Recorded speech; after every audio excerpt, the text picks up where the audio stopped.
আসসালামু আলাইকুম। সবাইকে সালাম ও শুভেচ্ছা জানাচ্ছি পৃথিবীর যে যে প্রান্ত থেকে দেখছেন। সবাইকে সালাম, আসসালামু আলাইকুম। ৩১ তারিখে আসলে কি হতে যাচ্ছে বাংলাদেশে? অনেকে এটি নিয়ে আলোচনা করছেন যে ৩১ তারিখে বিপ্লবী সরকার ঘোষণা হচ্ছে নাকি সেনাবাহিনী ক্ষমতা নিতে পারে। কি হচ্ছে ৩১ তারিখে? আমি মনে করি যে ৩১ তারিখ যেটি হতে যাচ্ছে যে সেটি হচ্ছে যে আওয়ামী লীগের জন্য একটি ভাগ্য বদলের দিন।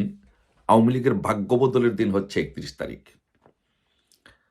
সেদিনই আওয়ামী লীগ ঘুরে দাঁড়ানোর দিন। আওয়ামী লীগ ঘুরে দাঁড়াবে। কারণ ৩১ তারিখ যদি সমন্বয়করা বিপ্লবী সরকার গঠন করে এবং সমন্বয়করা বিপ্লবী সরকার গঠন করতে চায়। কেন গঠন করতে চায়?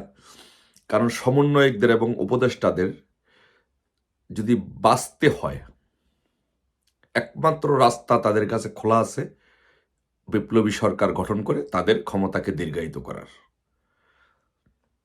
নয়তোবা নির্বাচন দিলে আওয়ামী লীগ ক্ষমতা আসবে অথবা বিএনপি ক্ষমতা আসবে।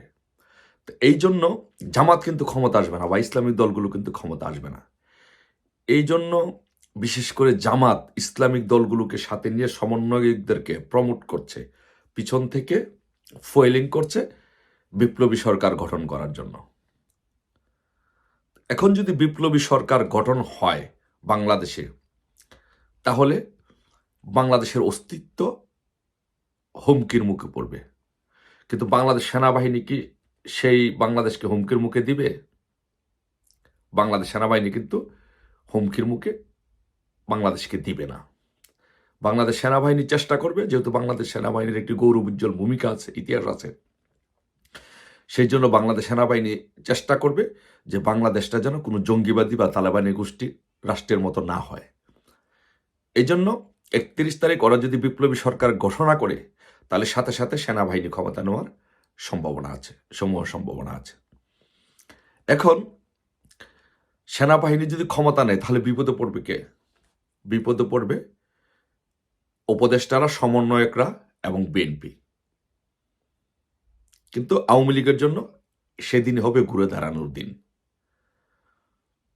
বিএনপির জন্য বিএনপি হচ্ছে বর্তমান প্রেক্ষাপটে, বর্তমান রাজনীতিতে সবচেয়ে কঠিন বিপদের মধ্যে পড়ে গেছে বিএনপি।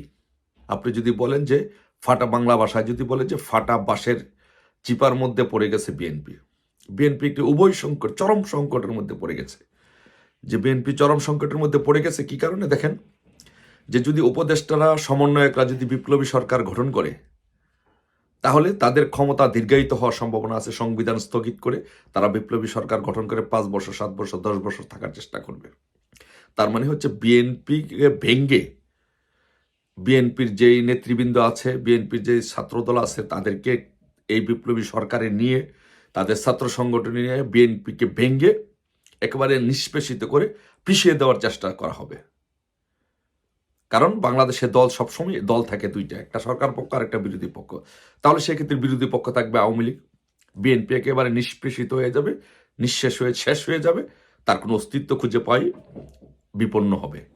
আর ওইদিকে বিপ্লবী সরকারকে পিছন থেকে ফুয়েলিং করবে জামাত এবং ইসলামী রাজনৈতিক দলগুলো। এই জন্য বিএনপি রাজনৈতিক আসলে হুমকির মুখে পড়ে গেছে এবং তারেক রহমান বাংলাদেশে গিয়ে রাজনীতি করার যে চিন্তা, ভবিষ্যতে প্রধানমন্ত্রী হওয়ার যে চিন্তা, সেটি আসলে একেবারেই ঘুরেবালি হয়ে গেছে। কিন্তু যেই প্রেক্ষাপটই হোক না কেন, যেই ফরম্যাটই হোক না কেন, ৩১ তারিখ কিন্তু আওয়ামী লীগের জন্য একটি চমৎকার একটি সময়, ঘুরে দাঁড়ানোর দিন। কারণ ৩১ তারিখে যে যাই হোক না কেন, ৩১ তারিখ যদি বিপ্লবী সরকার গঠন করে, তাহলে সেনাবাহিনী ক্ষমতা নেবে।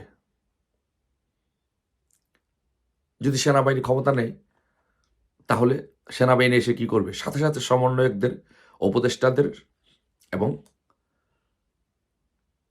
যারা বিএনপির নেতৃবৃন্দ আছে তাদেরকে গ্রেপ্তার করবে।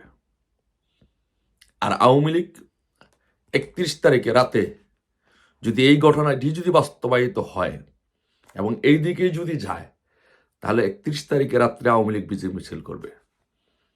যদি এই প্ল্যান মাফিক কাজ হয় এবং এটা যদি হয়, তাই আমি আওয়ামী লীগের নেতৃবৃন্দদেরকে বলবো এবং আওয়ামী লীগ এবং সহযোগী সংগঠনের সকল নেতৃবৃন্দদেরকে বলবো, সকলকে বলবো যে আপনারা সকলে বাংলাদেশে সতর্ক অবস্থায় থাকবেন, প্রস্তুতি নিয়ে রাখবেন। যদি এরকম কোনো উদ্ভূত পরিস্থিতি সৃষ্টি হয়, সাথে সাথে রাজপথ দখল করে নিতে হবে, সাথে সাথে বাংলাদেশে সব জায়গার মধ্যে মিছিল দিতে হবে। সেনাবাহিনী যদি ক্ষমতা নেয়, সেনাবাহিনীকে সমর্থন করতে হবে। সেনাবাহিনীকে যেই 7ই নভেম্বর যেটি হয়েছিল, যেটি বিএনপি বিপ্লব ও সংহতি দিবস পালন করে, এই রকম কোনো পরিস্থিতি যদি হয়, সেনাবাহিনী যদি ক্ষমতা নেয়, তাহলে জনগণের কাতারে আওয়ামী লীগের নেতৃত্বে সেনাবাহিনীকে সমর্থন করে তাদেরকে সমর্থন করতে হবে। আর যদি সেনাবাহিনী ক্ষমতা নেয়, তাহলে প্রথম যে কাজটি করবে সেটা হল স্টিম রোলারটা যাবে বিএনপির উপরে এবং সমন্বয়কদের উপরে, কারণ তাদের সাথে তাদেরকে প্রতিহত করার জন্য সেনাবাহিনী ক্ষমতা নেবে। এই জন্য আমি বলবো যে, সকলকে বলবো যে ওই দিনটি 31 তারিখ হচ্ছে আমাদের আওয়ামী লীগের জন্য একটি ঘুরে দাঁড়ানোর দিন।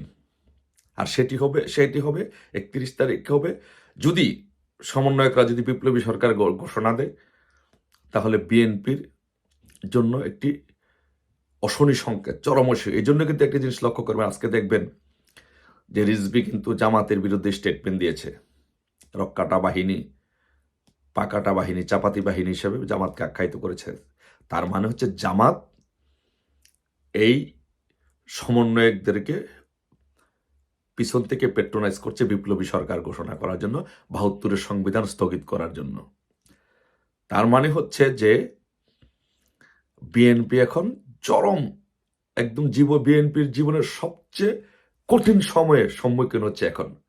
কারণ বিএনপি আওয়ামী লীগের আমলে রাজনীতি করছে, কিন্তু বিএনপি ভাঙ্গার মুখে পড়ে নাই, বিএনপি গণহারে গ্রেফতারের মুখে পড়ে নাই, বিএনপির উপরে কোনো স্টিম রোলার যায় নাই। কিন্তু এখন যদি কোনো এই পরিস্থিতি সৃষ্টি হয়, তাহলে বিএনপি ভেঙে যাবে এবং বিএনপির উপরে সর্বোচ্চ পরিমাণে স্টিম রোলার যাবে। আর আওয়ামী লীগের হবে ঘুরে দাঁড়ানোর সময়। তাই আমি সকলকে বলবো, ইনশাল্লাহ আওয়ামী লীগ ঘুরে দাঁড়াবে 31 তারিখে। সকলে প্রস্তুতি নিয়ে রাখুন। যদি এই প্ল্যান কাজ করে, তাহলে আওয়ামী লীগ ঘুরে দাঁড়াবে এবং ওদের পতন নিশ্চিত, ওদের দিন শেষ। তাই সকলকে বলবো, ইনশাল্লাহ প্রস্তুতি নিয়ে রাখবেন, যে কোনো পরিস্থিতি যেন আমরা মোকাবেলা করতে পারি। সবাই অপেক্ষা রইলাম আওয়ামী লীগের ঘুরে দাঁড়ানোর দিন 31 তারিখের জন্য। ভালো থাকবেন সবাই। জয় বাংলা, জয় বঙ্গবন্ধু। মুজিববাদ, জঙ্গিবাদ না মুজিববাদ, মুজিববাদ, মুজিববাদ।